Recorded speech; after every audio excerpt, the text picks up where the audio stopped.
What's up, guys? Welcome back. It's been a minute, but we in here playing some RPG adventure. I think where we last left off, we were running from a demon. So, yeah. Also, when I opened the game, I accidentally clicked one of the choices, and I have no clue which choice or what the choices even were. I don't remember. So, yeah, let's get into it. You run into the room. Turn back and slam your weight against the door, which grudgingly shuts with a whine of its hinges. Well, it almost shuts. Some debris has fallen in the way, keeping it open a crack. There is a snarl, and the door shakes. But the arcane symbols scrawled on the door appear to be a ward meant to provide a barrier to spirits. You would like to open the door enough to kick the debris out of the way and shut it properly, but you don't dare. Instead, you concentrate on running as fast as possible up the stairway after Reginald. As you reach the secret door in the library, there is a great bang that echoes from below, followed by a jubilant shout of "Freedom!" "Keep running," you shout to Reginald. He does not seem to need this encouragement as he sprints out of the library door. You follow him out of the library and down several passageways. Rounding a corner, you are suddenly in a large and lavishly furnished room filled with the soft lights of dozens of candles. In the middle are three of the evil priests holding hands, surrounding what appear to be a pile of corpses. Men are chanting in the infernal language. One of the corpses begins to twitch. Just to the side of the priest stands a massive ogre. His pale white body and large, cold, dark eyes fix on Reginald. Meanwhile, the corpse that had been twitching springs up to his feet with alarming speed. You think you recognize him as one of the priests you had killed earlier. The undead creature levels its hungry gaze upon you. What do you do? I knew there was going to be necromancy in this. I saw it coming. I knew these priest dudes were going to be necromancers, which, I mean, is awesome. I'm fine with that. So, I'm not going to charm the ogre because if I remember right, we did that before, and that didn't do us very well. Oh, no, wait, it did do us well, because he didn't attack us, right? Yeah, I don't know, but maybe I'll do that one. What is boost survival stats? That makes me curious. I don't know what that is. Um, this game did have a really big update. I'm not quite sure what it includes, but when I opened the game, it just said huge update, but silly old me didn't read it, so I don't know. Oh, I do have 5 mana. I could just blast them all away, but I want to know what boost survival stats does. Here's where you spend luck to boost some of your critical stats. Note that you're only allowed to spend 5 luck when boosting stats. However, this is reset each time you go back. Also note that there are occasional choice outcomes that will straight up kill you. Boosting is helpful, but no guarantee for survival. Okay. I definitely want more life.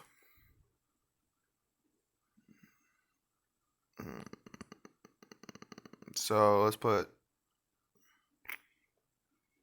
Yeah, let's do that. Cool. Okay, so we're back down here. That's cool. I'm glad that that is a new thing where I can heal and get more mana because I was wondering when I would be able to do that. Let's try and charm the ogre again. You point to the ogre and recite magical words, pausing now and then to blow kisses into the air. Okay. The ogre, who was about to swing his mighty club at Reginald, instead turns his attention to you. You're not entirely sure, but you think you see the soft glow of ogre affection in those large, dark orbs. One of the priests throws a large candle at you and then begins reciting a spell. When the poorly aimed and weakly thrown candle misses you, the ogre slams the priest in the face with his club, smashing it like a melon. "Yes! Yes!" you shout to the ogre. "Kill them all!" The undead corpse springs at you, but the ogre grabs it by the leg in midair and crashes it to the floor. The ogre and the zombie then grapple each other, clawing, biting, and strangling.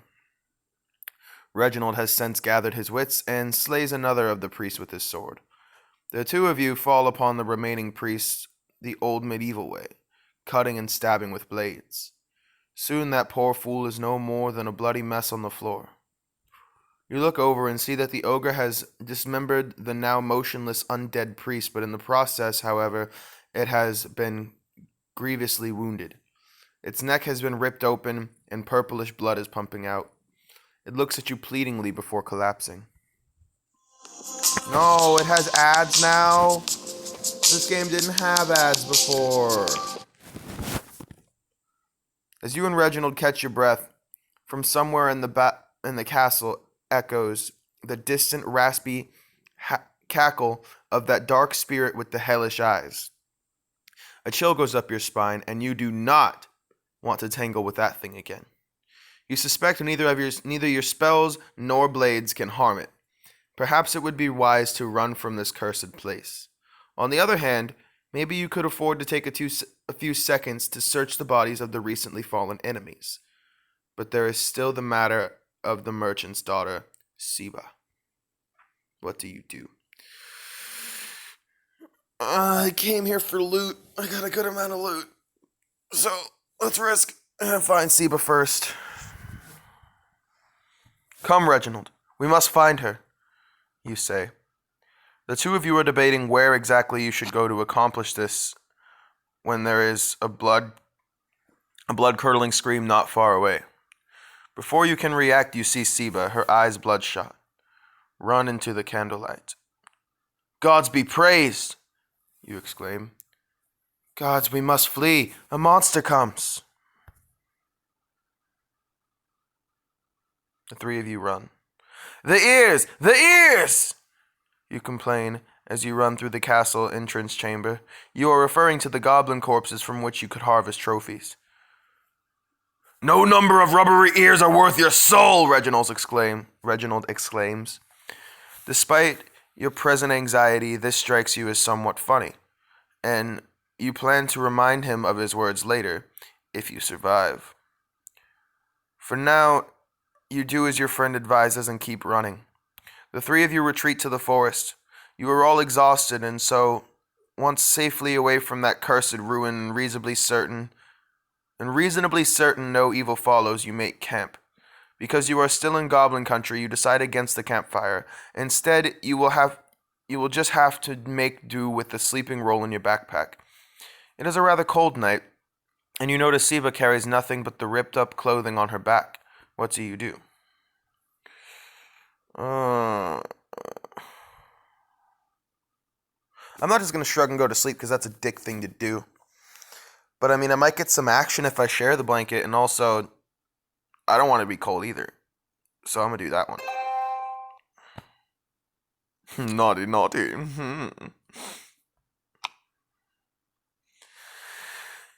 You cad. I'm tempted to give you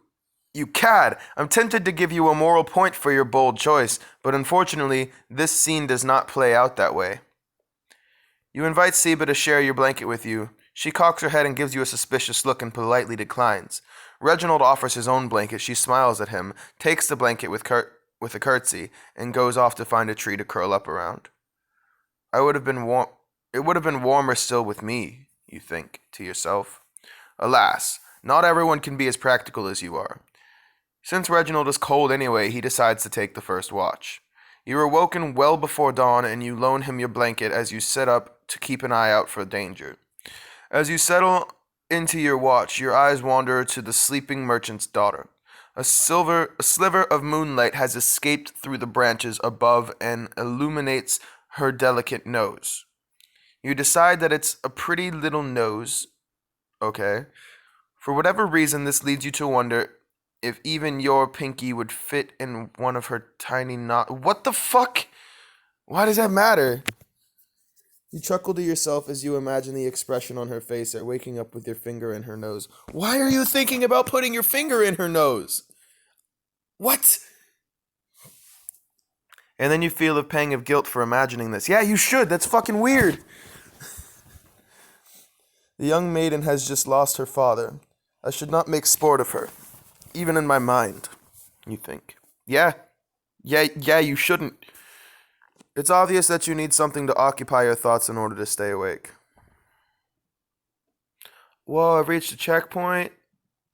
Nice.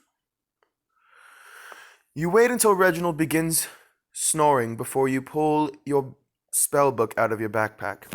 Reginald hates it when you study magic while you are supposed to be keeping watch, but you need something to distract you from the cold. With flint and tinder, you light a single candle to read by. The arcane text that you have read 1,000 times over, but differently each pass through, provides a sort of familiar comfort. A comfort you are grateful for this. A comfort you are grateful for in this dark forest. Soon you are lost in study. After some time, you can never keep track of time when you're immersed in magical lore. You exclaim, "Yes! Danger!" Reginald rolls over his slits. He is only half awake. I understand invisibility. I can turn invisible. At last! The spell has eluded me for so long. At least, I think I understand. You say as you point down at the arcane symbols in your book. Go to sleep, Reginald slurs, and then his head falls back onto the ground. This is Goblin Country, and I am on watch. I dare not sleep. You say, but Reginald does not hear you. He is snoring again. It turns out that you are not so vigilant after all. At some point, as you gaze at the candle flame, you fall asleep. That's not good. Why are we both asleep in goblin territory? That's not good. Awaken! Someone is near! Reginald whispers, as he shakes you. You sit up groggily. It is early morning. At first, all you hear are singing birds. Then, sure enough, voices trickle in through the trees. Not goblins. Not in the daytime, you think. They approach upon the trail. Oh, sorry, that wasn't. They approach upon the trail, Seba says, huddling in her blanket. To the train, then, but keep quiet. Why? Why not? Why? Why not stay still and let them pass? Asked Seba. Because we are adventurers, you whisper, fiercely as you gather your backpack. Refusing to be left by herself, Seba follows as you creep up to the edge of the trail. Thank the gods she is not sniffling, or otherwise making a racket. You have just taken up your position in the brush when you see the first of a column of priests of Newrol. Several of them are speaking casually, loudly even, as though they and not the goblins own this part of the woods. Okay. As they pass by, you see in the middle of a column a large stretcher made of thick wooden branches and rough spun fabric. It is carried by 8 priests. Upon the stretcher is a pure white horse whose legs are bound with rope. Not a horse, but a unicorn. You have not seen one before, but the long, softly glowing horn is a dead giveaway. Several meters behind the main party are a tall man and a woman. You know the young woman, or to be precise, you know of her. She is the beautiful Lady Ingrain, daughter of Lord Ingrain. Her father holds a keep and estate some distance from town, and her family comes to Ring City for annual tournaments. More than once you have gazed wistfully at her from the cheap seats far in the corner of the jousting arena. Allow me to take a moment to apologize to those readers who, in real life, prefer to gaze wistfully at handsome men, since you are playing the part of a heterosexual male wizard and are now gazing most wistfully at this woman. You are disappointed and somewhat horrified, though. Not because she's a woman, but because she is in fact a Nerulian priest. And the man with her? You wonder? After a moment you recognize him as her father, Lord Igraine. To think of a man of such an illustrious line would get mixed up in this evil lot. Anyway, back to Lady Igraine. Her jet black hair is pulled back to reveal a most shapely long neck. Her flawless skin glows in the dawn light. It is as though the sun itself, desperate to touch her, has found a path through the forest canopy. The golden, unholy symbol of Neural hanging over her bosom contrasts nicely with her large brown eyes. We cannot go back there. Not yet. Why would we go back ever? That ruin offers no decent path. There is some unfinished business. However, it can wait, Lord Igraine says, as he absently pats the pocket of his immense fur-lined overcoat. The old one will move from Castle Inverness to seek the living. Let us hope he does not exact revenge upon us. After the column has passed out of earshot, Reginald sighs. A unicorn, was it not? Where did they find such a creature? And what do they plan to do with it? I wager they do not plan to simply feed their apples and comb her mane.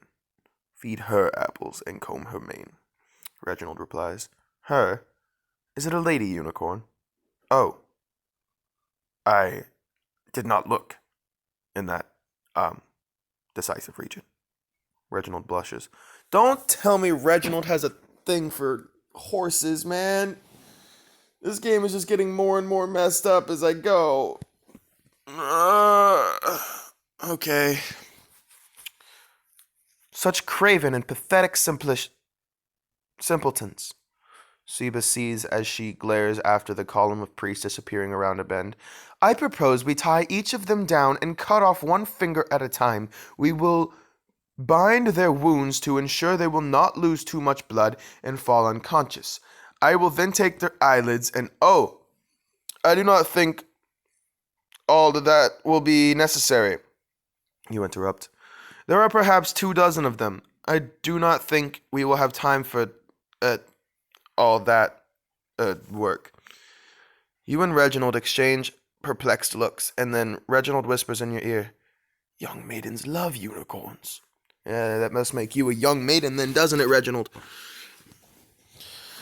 Seba regards the two of you with hard eyes.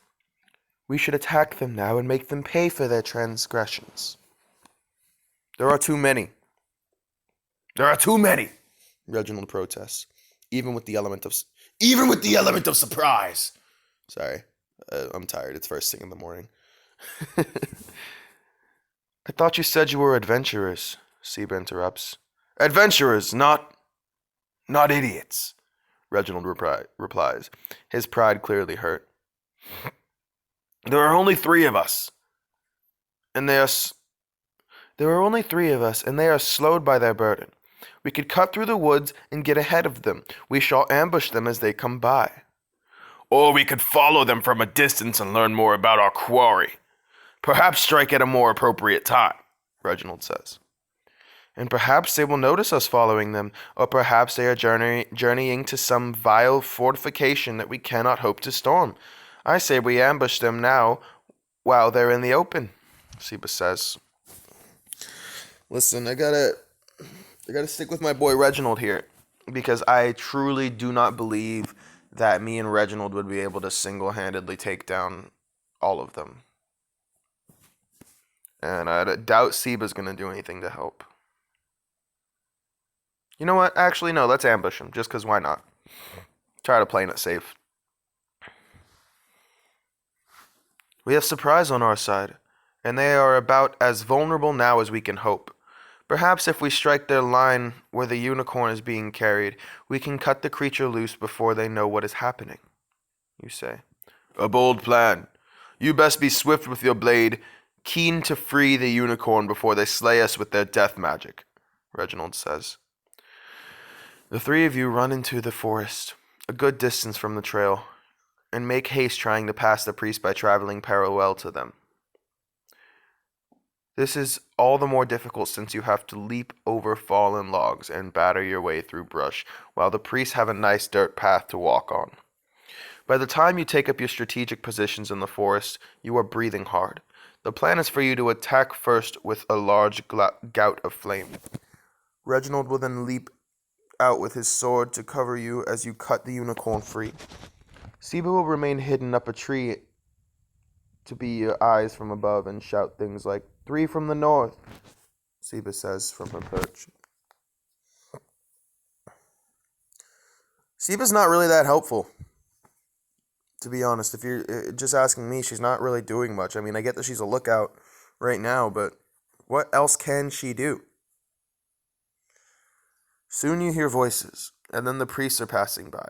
You did not quite appreciate how many of them there were the first time. As the bound unicorn draws near, you feel a hard lump in your stomach. There are now priests walking along the sides of the stretcher, as though providing protection. Perhaps they heard you crashing through the forest as you worked to get ahead of the column. It's the moment you have been waiting for. Sorry, I had to get that yawn out. It's the moment you have been waiting for. You are supposed to signal the attack by starting off with a spell of blazing fire, but you do not move. Reginald looks to you, and you shake your head. His eyes betray something. Disappointment? You burn with shame. I cannot. To attack would be suicide, you tell yourself. When the column passes, Siba drops to the forest floor. You are a coward, she hisses at you. Being called a coward by a wayfish merchant's daughter will not be among your fondest memories. I just want to put it out there that I knew it was smarter to follow them for a little bit, but I just wanted to see how the ambush would play out, because I got tired of playing it safe. Just want to put that out there. Why is our once demure, frightened merchant's daughter suddenly wishing to play a role of a bloodthirsty battle tactician? You wonder. Dear Siba, we well met our justice to these villains for the death of your father, among other countless evil deeds in due time. You are not trained in the art of war as Reginald and I are. Even if we set a successful ambush, their numbers are simply too great for 2 men. There are 3 of us, Siba says, fiercely as she thrusts out her palm. The blade for me? Certainly adventurers would have more weapons than they need. Reginald shrugs, unbuckles a dagger belt, and hands it to her. Even if they scurry off to a fortification of some kind, we will take them. I have the trust of the captain of the guard of Ring City. He will not suffer evil so close, says Reginald. Okay, so now she has a weapon. That's a little bit better. I take back everything I said. Maybe she'll be more useful now. Or maybe she'll just end up being like Sakura. I don't know. Yeah. The 3 of you set off after the priests while keeping a good distance away. Out of sight most of the time. Luckily, their party is so noisy that tracking them is trivial. After a few hours, your quarry leaves the trail and hikes over a field. You now have...